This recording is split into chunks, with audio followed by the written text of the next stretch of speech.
Tingnan nyo naman ang daming sahog. Yan. Kain tayo. Chili garlic ng Henlim. Ganun yung lasa niya. Sino nasagasya nito? Office mate ko. Sabihin mo, ano?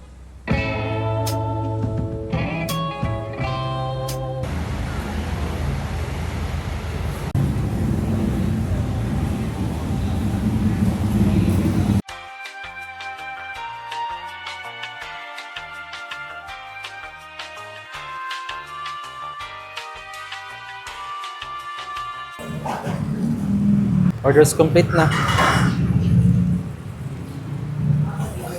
Ito yung mga 2 days, no? Nandito na nga tayo sa Noodle King. Malapit ito sa may Pares Retiro. Subukan natin yung mga pagkain nila dito, yung mga in-order namin. Napakarami. Hindi ko na alam kung maubos namin to. Tikman na natin tong Noodle King fried chicken. Tikman muna natin ng walang kung ano-ano yung chicken nila. Ang tangerine chicken. Parang ano siya, kahawig sa mga Chinese na yung lasa niya. Pero tikman natin sa usawan. Hindi ko alam kung anong tawag sa sausawan pero matamis siya. Kain tayo. Ang maganda dito, may lasa yung kanin. Wow. Sarap siya. Tapos lalo na pag nilagyan ng sauce. Ano pang atsara? Pampatanggal umay daw. Noodle King fried chicken. Approve sa akin. So next naman titikman natin is itong super mami nila. Meron siyang beef, merong chicken, pati siomay. Hindi totoo yan. Dapat to order kami ng siomay kanina. Pero tinanong namin na ito palang nakalagay is hindi siya wonton. Ayan. Siomay itong dalawa.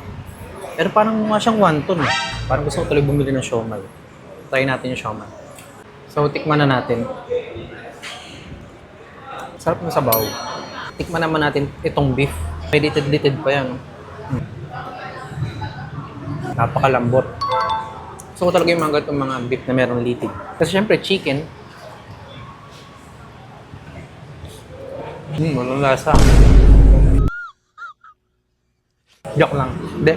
Ano naman talaga yung chicken breast? Namang wonton. Wonton to eh. Sausawa. Chili garlic niya ito. Yan. Good lang. Itong chili garlic may kalasa. Alam mo yung chili garlic ng Henlim. Ganun yung lasa niya.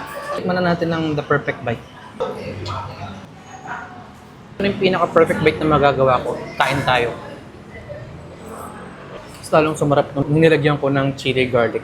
Benta dito itong ano eh, yung lasa ng beef niya. Yung super mami nila, na super affordable din. Approve para sa akin, masarap. So next naman mga 2 days is itong pancit chami. Matamis siya na pancit. Tapos yung mga noodles niya is matataba. Itong chami is sinadjust sa amin nung pakilala ng camera woman ko, no? Meron siyang kikiam, squid ball, and kung ano-ano man. Kain tayo. Sino nasagasya nito? Office mate ko.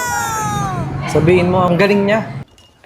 Masarap tong ano, masarap itong chami. May something dun sa ano, sa sauce. Pati plugin natin yung chili garlic itong next bite natin. Chili garlic. Kain tayo.